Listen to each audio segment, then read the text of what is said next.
Coming up today on Locked On at Texas Tech, Grant McCasland and the Red Raiders open up a can, and we get back to the transfer portal and hit the best additions so far. Next on Locked On Texas Tech. You are Locked On Texas Tech, your daily podcast on the Texas Tech Red Raiders, part of the Locked On Podcast Network, your team every day. We're going to start this thing off right. Raider!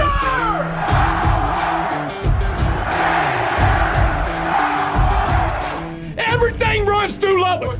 Great to be with you again on Locked On Texas Tech on the Locked On Podcast Network. Your team every day, always free and available on YouTube or anywhere you get podcasts with the only Chris Level. I'm Casey Cowan. Chris, great to be back with you as we wrap up another week, send you off into the New Year weekend. And we do so on a couple of different fronts. We got football business to discuss, of course. We will be hitting the portal once again and recapping what's happened so far. Of course, it's not a conversation that necessarily has come to an end, but we'll talk about some of the best additions that we've seen so far for Joey McGuire and the Red Raiders in the transfer portal. And that actually will lead us into another conversation as it relates to 2024 and the big boys up front. Some of those guys we'll be mentioning are going to be offensive line additions, and we'll get to what it looks like in 2024 with some spots, apparently, at least as you head into a couple of different camps, spring and fall, already being sort of, well, de facto taken. And that includes a returner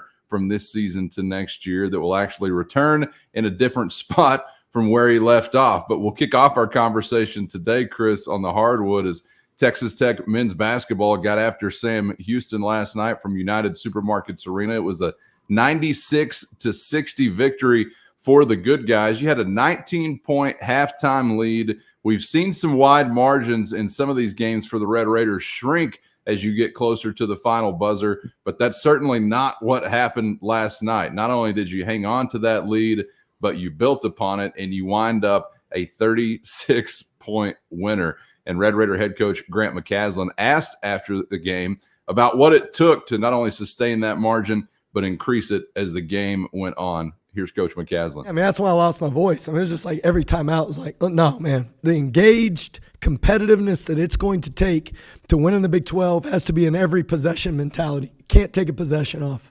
Cannot.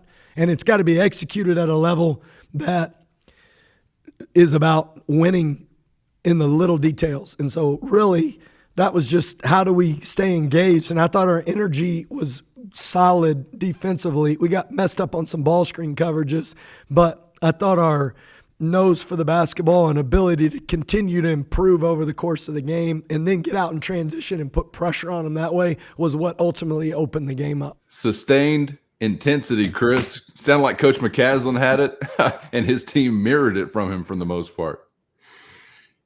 I don't know how much more fun he's going to have in the coming weeks and months because it's going to get tough, but he's having a lot of fun right now. Like, I think trying to pull everything he can out of this group and trying to, I guess the coaching cliche is trying to get them to be the best version of who they could be. And he knows he's got to, lean on them a little bit, especially defensively.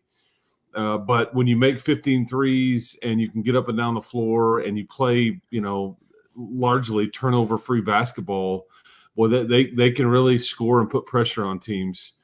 I thought, I don't know if this is what sums up, this game versus Sam Houston State.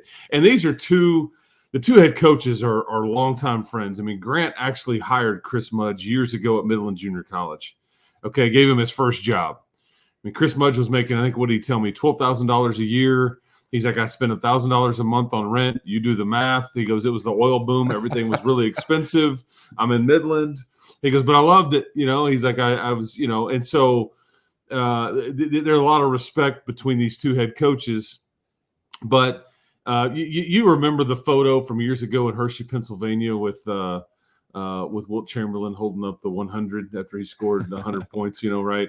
Well, when Jack Francis after this game, you're into the bench, walk on, feel good story, and all that. When he holds up the sign after the game in the locker room with just 2 on it after he's made free throws, kind of tells you how the night went for these guys against Sam Houston State. Not a lot to have an issue with. shoot it well, you play turnover free. You again, I think valid point in that you didn't give the lead back, or you didn't have this scoring drought to where you just went into this lull or anything like that. I'll tell you a couple of the sneaky. First of all, Pop has a career night. Okay, so he has never scored more points in a college game than he did versus Sam Houston. I thought he played really good. He found that 3-point shot, dropped in 5 threes, and just, I thought, got to the rim several times, which even when he didn't finish and he misses a shot, it's right there for an easy putback. I think Warren Washington had one, Robert Jennings had one. So if this will continue, it opens up everything for people like Joe and Chance and all the people around Pop. But Kerwin Walton, after not scoring versus UTA before Christmas, he was under the weather. Coach McCaslin told us he threw up in the layup line before that game. It was a stomach bug going around. Well, he comes back, and this is kind of what we had been seeing. He scores 18 points, extremely efficient, and it's just like you kick it to him in the corner, man. It's just I'm shocked when it doesn't go in, and it's just been fun to watch him kind of hit his groove. And then the last thing, statistically, was that Darion Williams had 10 combined turnovers in the previous 2 games against Vanderbilt and UTA. He had 5 in each game. And they've been playing through him a lot, letting him, and last night it's 6 assists, 0 turnovers. He still scored some. He's just one of those sneaky guys that really fills up a stat sheet. So there was a lot to like about this win. But you get one more of these, and then look out, keep your head on that swivel, because then it gets tougher. That's right. You're headed to Austin, and then the onslaught is on, as Big 12 play will be at our door. Yeah, 21 assists against only 7 turnovers for the Red Raiders. And really, as you're mentioning, guys like Pop Isaacs or Kerwin Walton, and the nights that they had with 28 and 18 respectively, it wasn't just, for a spell and then disappear. It was first half, second half. I mean, they continued to do it in the final 20 minutes, just like they did it in the first 20. And for the most part, I think they actually shot a little bit better from beyond the arc in the second half than the first half. But either way, you wind up 45%, round up to 46% from beyond the arc. That's gonna cook anytime you're out there shooting it like that. And I'm beginning to see, I guess, Chris, some of what Coach McCaslin alluded to prior to the season, and believing like he had a team that could shoot the basketball. And even though maybe it got took a little longer to get going into the season than we anticipated, we've seen it more than a few times now. And it's not just Isaacs and Walton, but again, Chance McMillan, another double-digit scorer, contributing from beyond the arc. So we'll see. Like you've pointed to before, particularly with McMillan, but we can say it about any of these guys or about the team overall, they film these games. This is all on tape now. Others are seeing what you're able to do well. And the Big 12, I'm sure, is taking notice. So I'm really curious to see how they're going to be defended whenever you open up conference play. Well, and the beauty is, because I think, to Grant's credit, he really knew what he had with his team. I think he would tell you at some level, and I think he's kind of alluded to this in different ways. That's why he kind of scoffed at the pace of play conversations in the summer. Because he just wanted to go, just wait and see, just wait, trust me. and did anybody have 96 points on anybody's bingo card before the season? To go, to assume after you watched them score in the 40s and 50s and low 60s last year. I mean, I just remember I saw the gnashing of teeth, but he knew what he had. He knew, the shooters, I think the athletes to get up and down. He also knows that this isn't ultimately the kind of defensive team that is great yet. And I don't know if they will ever be great. I mean, they are flawed. There's some strengths, there's some weaknesses, and I think you're trying to play to those strengths and magnify those and trying to limit your weaknesses. I think as far as being guarded, I think that's the beauty of what they kind of have put on the floor. We've talked about this a bit. You have the pick and roll that must be defended. And then you just have really, really good shooters that you fan out around the three-point line. And it's kind of in half-court settings, it's pick your poison. That's where this team struggles the most, though, is I think in half-court settings when the game really slows down. But I think if there is some, to use that word pace again, if there is some pace to it, you really put pressure on a team because they have to make quick decisions, and there's not a lot of good options or no-brainer options. Coaches love to eliminate choices to make and go, okay, well, this is clearly what we need to do. But instead it's like, okay, do we guard him or do we guard him? Do we double him or single, just single the post? I mean, they've got to sit, you put them in a bind a bit, and you've got lots of 40% plus three-point shooters around there. And then if Pop gets it going, look out. Yeah, and part of what has been exciting about Isaacs, and we've talked about this several times, but the way he's been able to manufacture some scoring for you while the shots weren't really falling from beyond the arc. And, he can be a bit streaky, so I'm sure we're still going to see some of that as far as his shooting is concerned. But I think we've said several times feeling like his best basketball is still in front of him for the season when some of those shots do begin to fall. So I don't know, maybe he's showing up when we're back at it January 1 with a more well-rounded offensive game than he showed up with game 1 of this season. So that's when they're back on the floor January 1st for a New Year's Day matinee. It'll be North Alabama fitting the description of the next potential victim before January 6th opens up conference play in Austin against the Longhorns. It'll be a new year, and it's a new era, of course, for Texas Tech basketball and go round number 1 with Grant McCaslin. But excited to see what they've got for the Big 12 Conference, which will be a load to say the least. Okay, back on the other side to talk hoops of the new year, but we've also got some things to consider for a new year and a new look for Joey McGuire and the Red Raiders.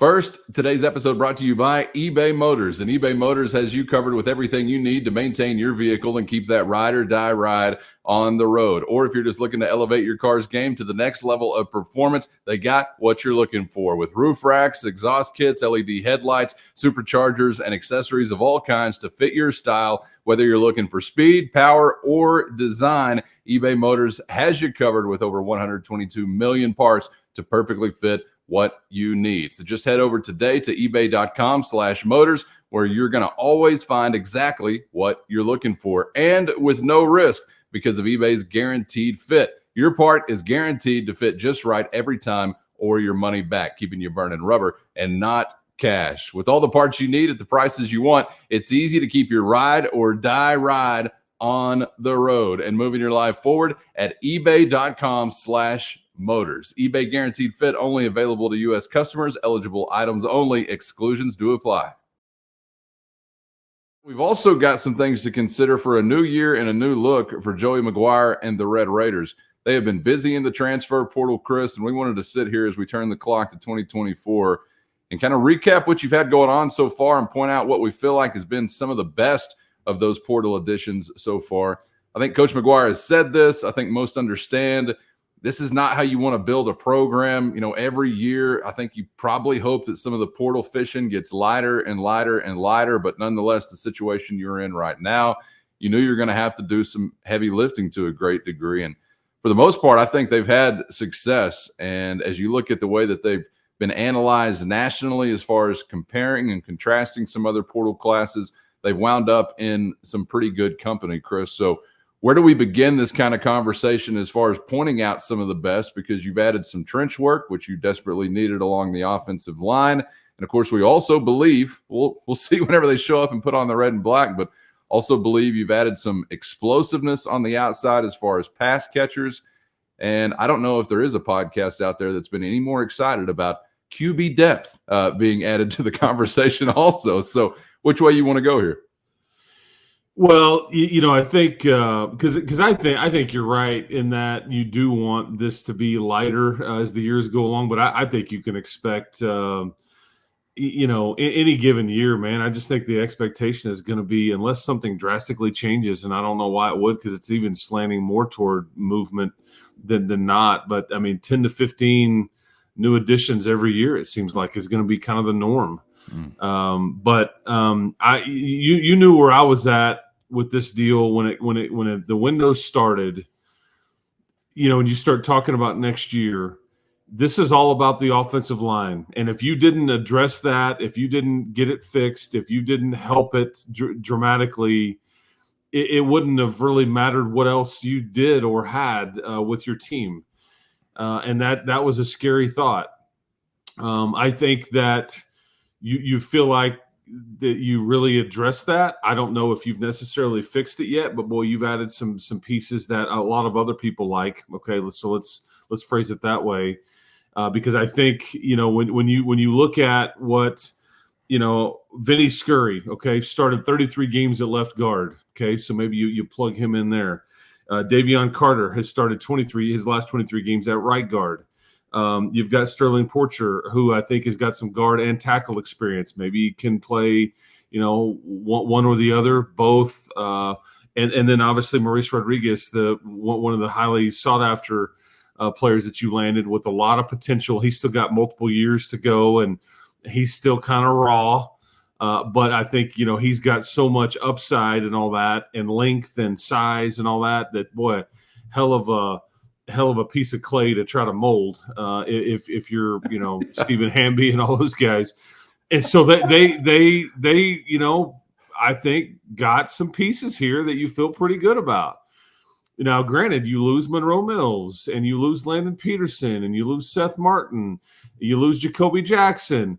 So you needed to, but most of these are 3, I think, 1-year guys, and then obviously Rodriguez is a multi-year guy, but it allows you to bridge your gap. But that's what because there's a lot of other flashy additions, and we could talk about some of those that I would normally go, like your fantasy football type guys that you look at and go, oh, stat guy, he's scoring touchdowns and all that. But this is where these O-linemen is where this season's going to ultimately be decided. I mean, and you thought you had fixed it last year, and I think you did to a certain extent, but it just wasn't what you had hoped, or we never got a chance to see it through because of the injury to Cole Spencer and then the injury to Rusty Stats, and you're having to move some pieces around and all those things. But yeah, that's where I would start with this portal conversation, because that's who I'm most excited about. That's who I will focus the most on. And I don't know if we'll ultimately know the answer until mid-September of next year.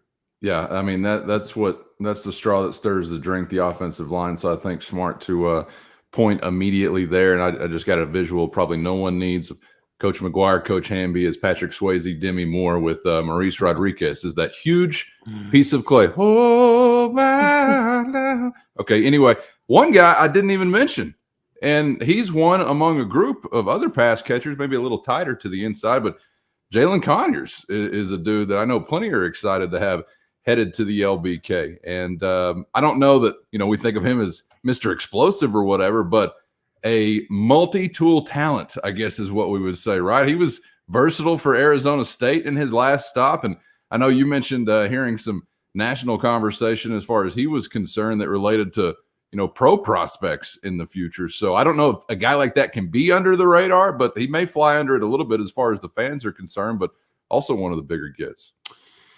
Yeah, multiple people in the that cover the Pac-12 feel like that Jalen Conyers is absolutely an NFL tight end. He's 6'4", 270. I think he's got production. I think he's a pass catcher, but a blocker. I think when you see that Arizona State used him in the Wildcat and said, "Hey, big fella, let's let you run some zone read and run it and all those different things." I mean, it tells you the kind of athlete that he is. He is one that I think that you could be very excited about, because this is this also really kind of blends into the conversation we just had, in that I think that he's going to help the run game and blocking and all those things as well. I think that's don't want to get lost on that part, but yeah, you can throw it to him too, hand it to him. But yeah, this was a big time addition. He had a lot of interest. There was a lot of interest, but this was his dream school. I think this is ultimately what he wanted to do, and would have potentially looked at doing this initially, but some different things happened, and he ended up at Oklahoma, then Arizona State. But all's well that ends well with him. The other one, Cowan, that I think is like the flashy one is Josh Kelly. Because it's, well, you can't say that for sure what he'll do here. I can't help but look at the what you've done and say, dude, you've put up nearly a grand as far as yardage at the Power 5 level in a really, really good league like the Pac-12 was this past year. And you're averaging 15 yards a catch. I mean, you look at his catches and targets, and you compare those to like the yardage that he gained. You compare those to what you had here last year. It's not even close. And this is what the thought process was, is that we've got to be better there. We've got to be more explosive there. We've got to make it easier on everybody there. So we need some dudes that can do something with it when they get it. We need more Xavier White in this program, who was your best yards after the catch or yards per catch guy, this past season. So enter Josh Kelly, enter Micah Hudson, obviously not in the portal conversation, but enter Caleb Douglas as well, who's got some 6'3" speed that he can trot out there.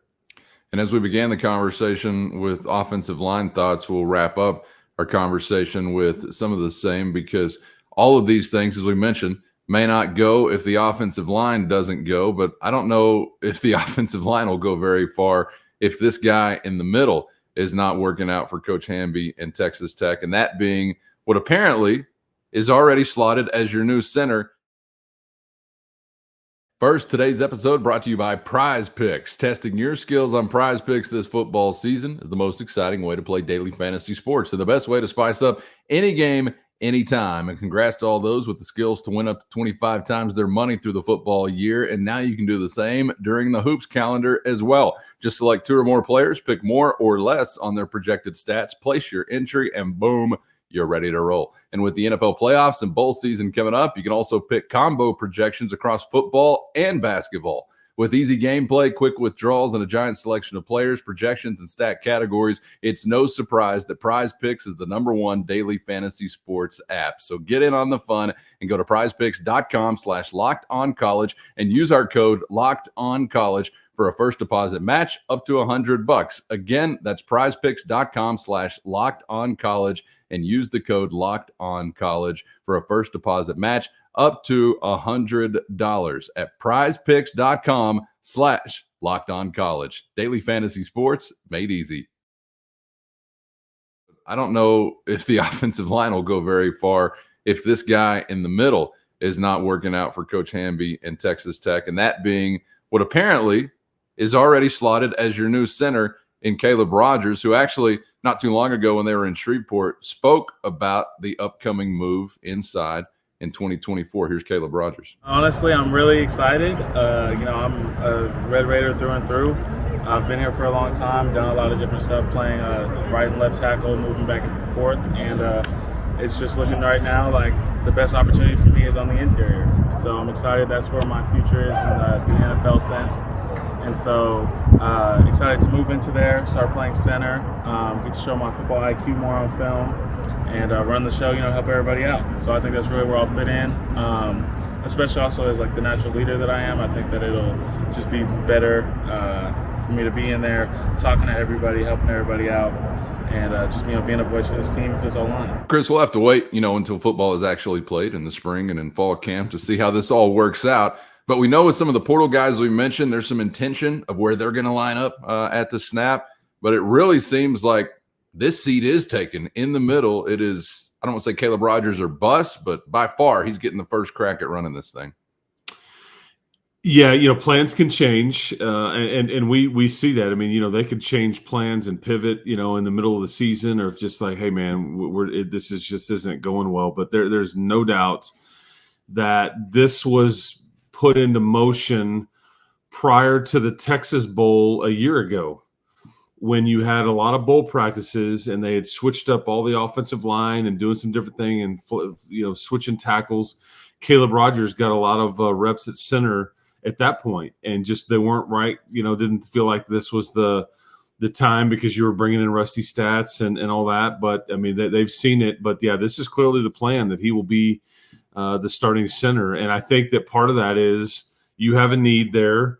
He's he's very versatile. He's good at the communication aspect of it.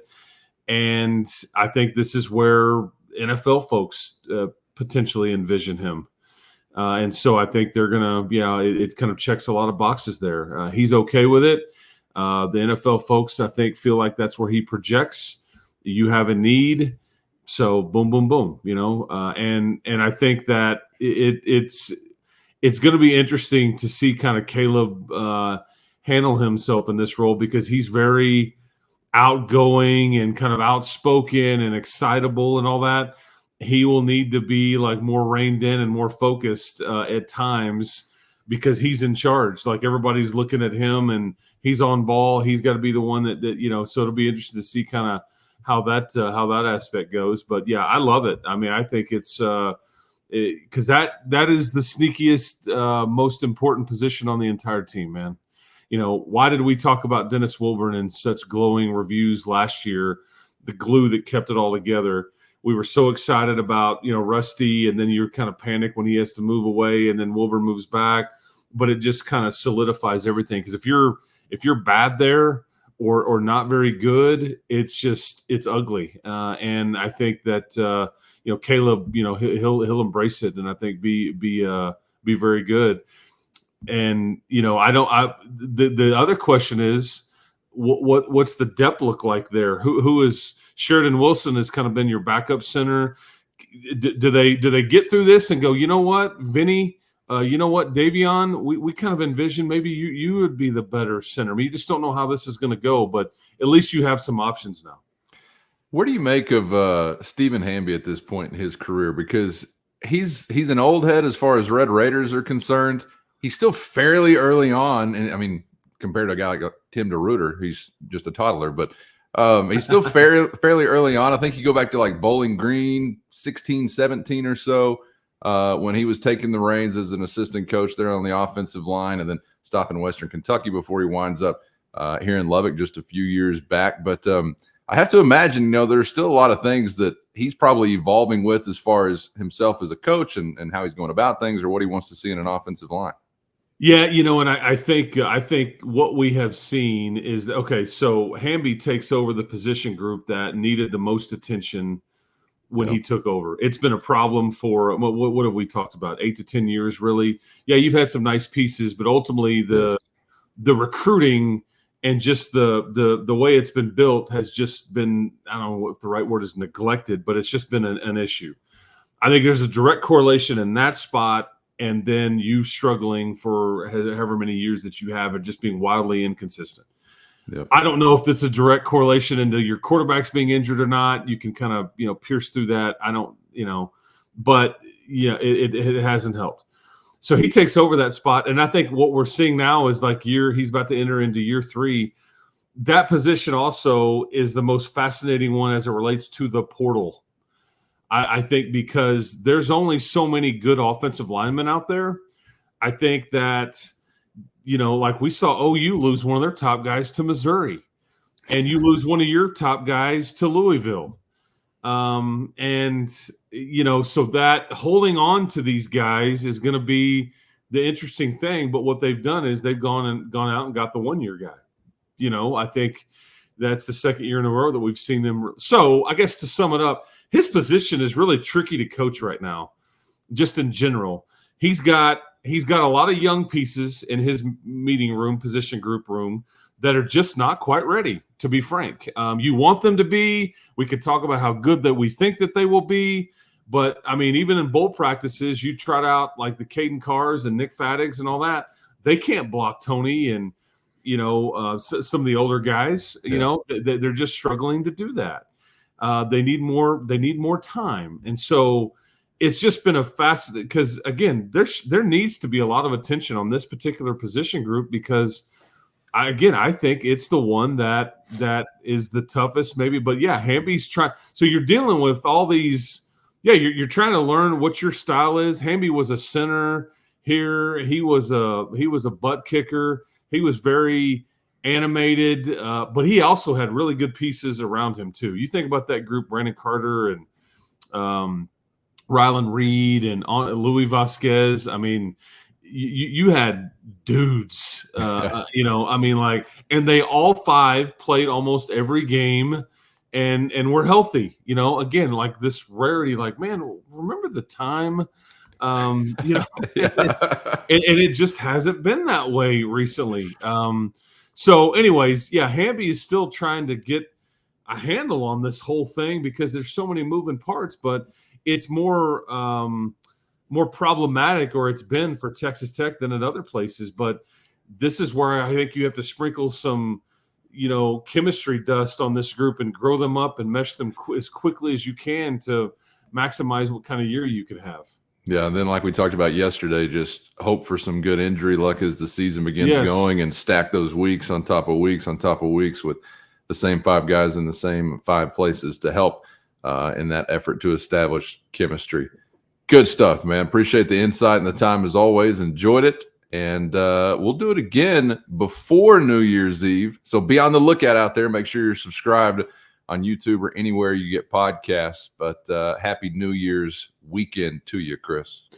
And Callan, you would be honored to know that we have some front row basketball seat folks, front row, like highfalutin folks that watch us every day.